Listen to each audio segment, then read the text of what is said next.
Awesome. Thanks for logging in today. I look forward to being back with you all next week. But what we're going to start off now with are verbs. And verbs are really two things. They're a word that can express their words. Lovely grammar, your English teacher has her right. They are verbs, and verbs are words. And in this case, a verb is a word that is used to express action.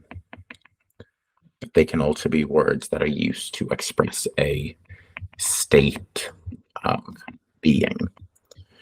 And then for this course, what I care about is that we can classify them under three classification schemes, I guess we can call it. Firstly, you can classify whether it is a helping verb or a main verb.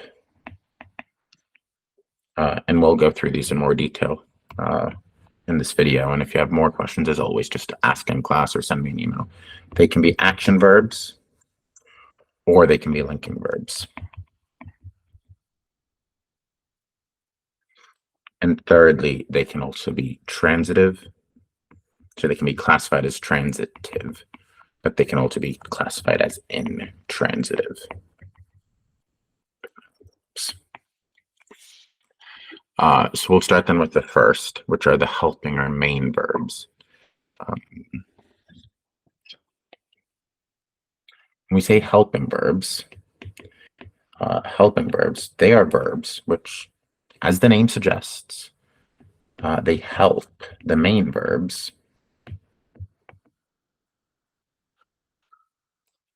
and they help the main verbs to express action or a state of being.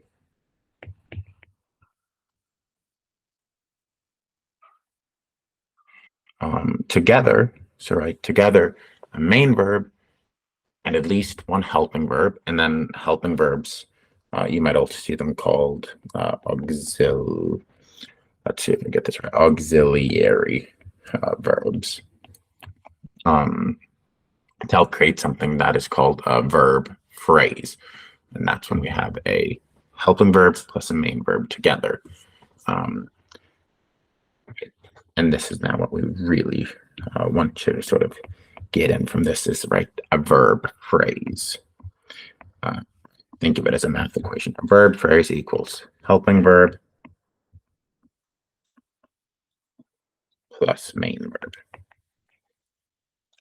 So if we have the sentence, Sarah will conduct many outstanding orchestras, then will conduct is our verb phrase, and the main verb, right, is conduct, and will is the helping verb.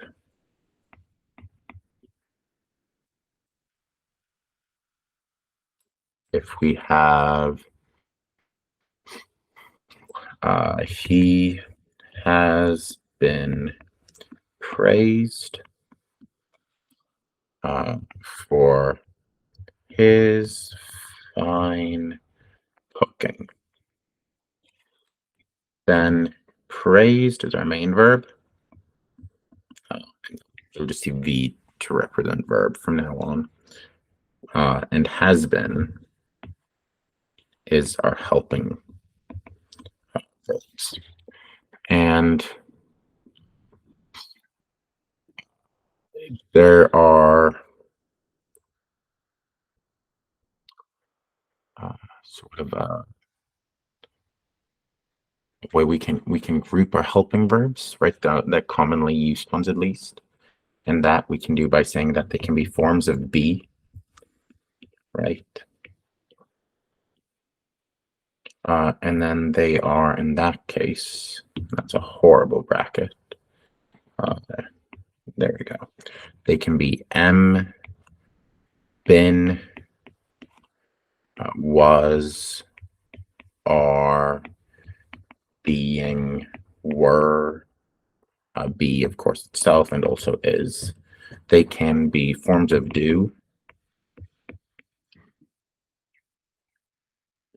And then we're talking about do, does, and did. And they can also be forms of have.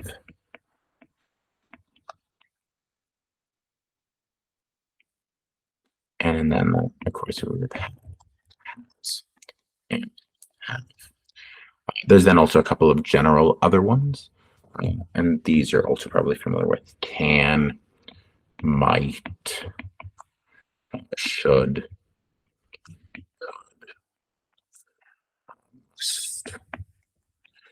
yeah, will even. Can, might, should, could, must, will, may, shall, and would. All right, and the nota bene phrase. So note carefully here that, right, some helping verbs can also be used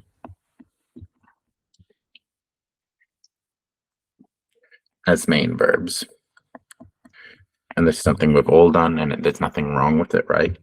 If we take, for example, did he do his homework? There's right, do, and that's okay, right? Do can be a main verb. There's nothing that limits it. Or she will be there soon. Be. Again, yeah, it's a helping verb, but it can act as a main verb, and that's okay. We also see sometimes that a verb phrase can interrupt, or sorry, can be interrupted by another part of a speech, right? By another phrase or by another word. Doesn't it need to be a phrase? Most often you'll find that, right, that when it is interrupted, it's interrupted. It's interrupted by an adverb.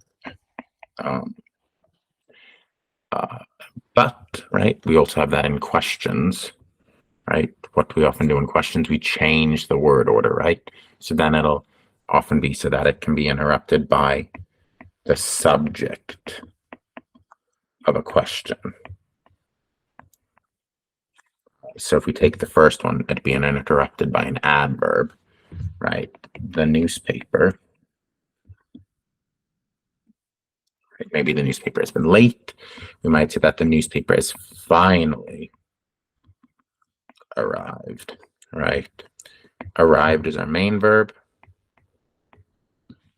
Has is our helper, our helping verb, right? Finally is that adverb interrupting us.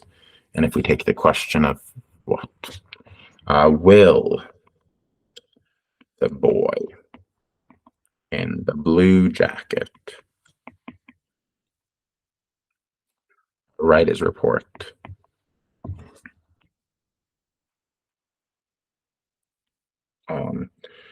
Avicii.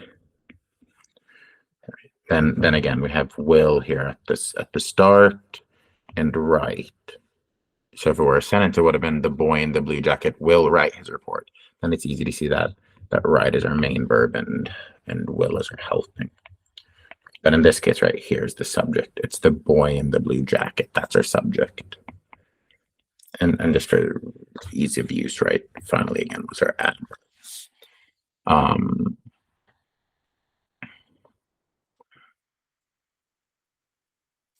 So, well, we'll have a little bit of practice then, I guess, and we'll see if we can go ahead and identify the verb phrase in the following sentence. And we will take, let's take this one. Some people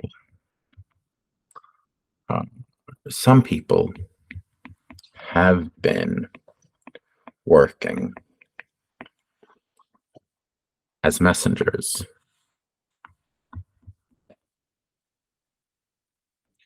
Some people have been working as messengers. So, what's the action or state of being here? Some people. Okay, so what are some people doing or being? They're doing messengering. Uh, so then we would say, right, what is it that while they've been working, right? So working is our main verb.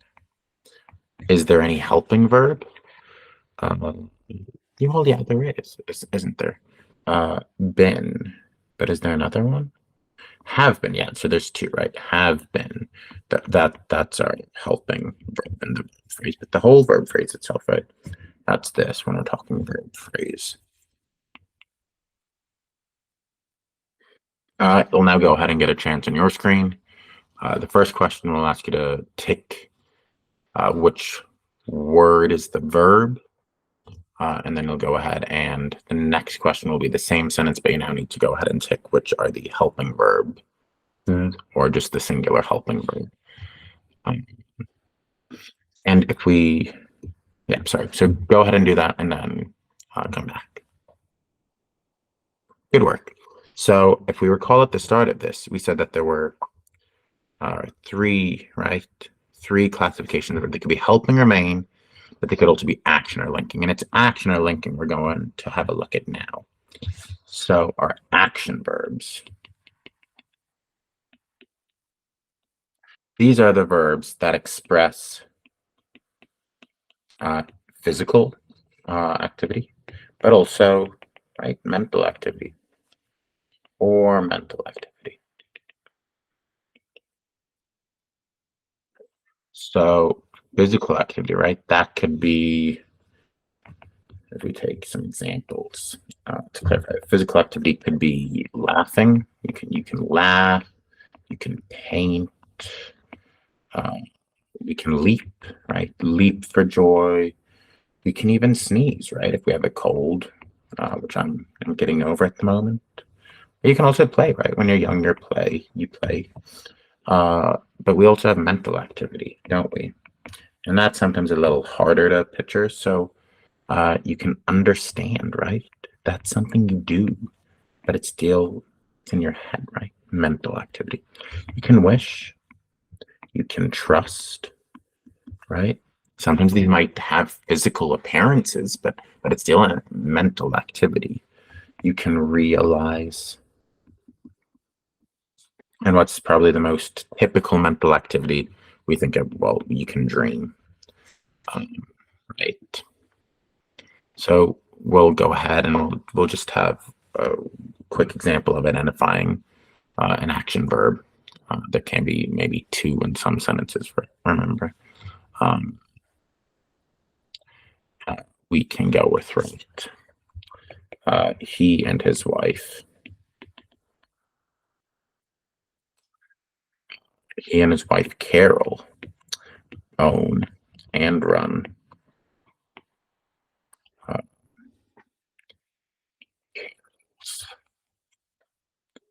fast food. In this case, own, right? That's an action, but they also own, right? So owning is sort of more passive. You might associate with action, but they're still both action verbs. And then our last category, if you remember from the earlier, were linking verbs. And they have a slightly longer definition, but what they do is they connect, right? They link, and they connect the subject to a word or word group that identifies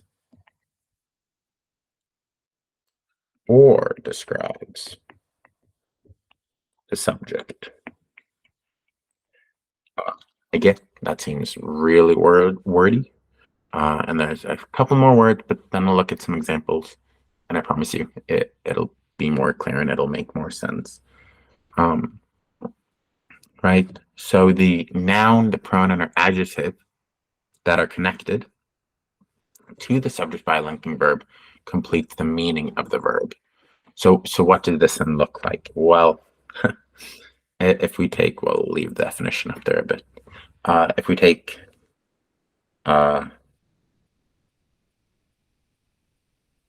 Sarah again, and we say that Sarah is one of the finalists.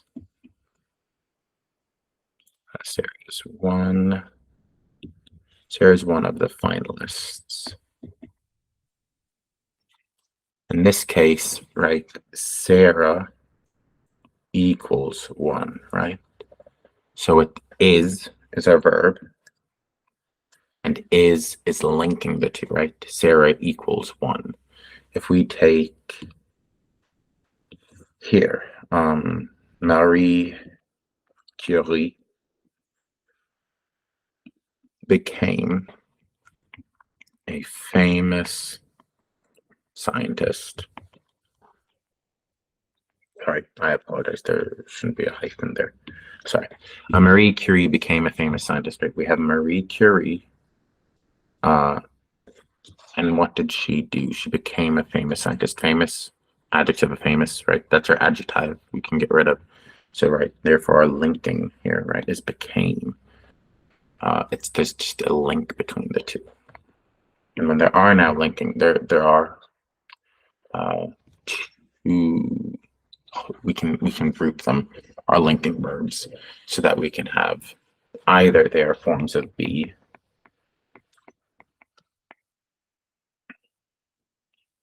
and these you can now be, again, familiar with am, be, being. They can be was, are, been, is, and were. And then there's all the rest. And these commonly ones are appear, grow, seem, stay. You can say they became, right? We just had that one. Look, smell, taste, our senses, right? Look, smell, taste. And then,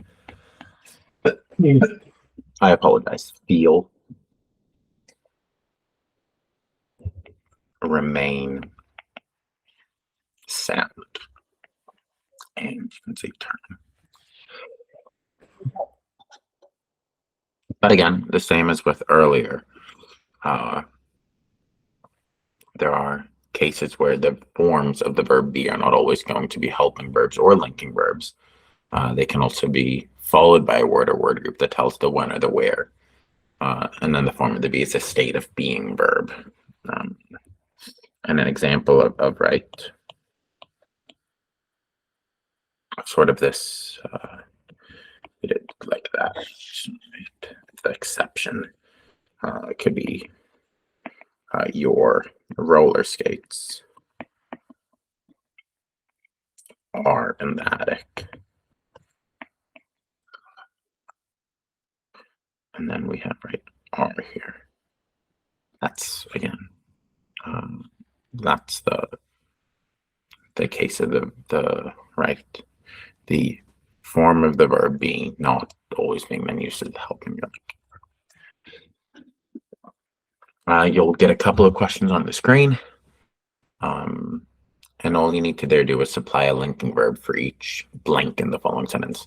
So either it'll be for you to select the one that best fits a multiple choice, but I'll try to give you one where you need to come up with yourself. That is the majority of what we had for verbs. We do then have verbs and subject agreement that you need to get done as well today. But I think what I'll do is I'll make it a separate video. Great job on staying with me this far. As always, if you have questions, send me an email or hold them until I see you next week. Great work, everyone.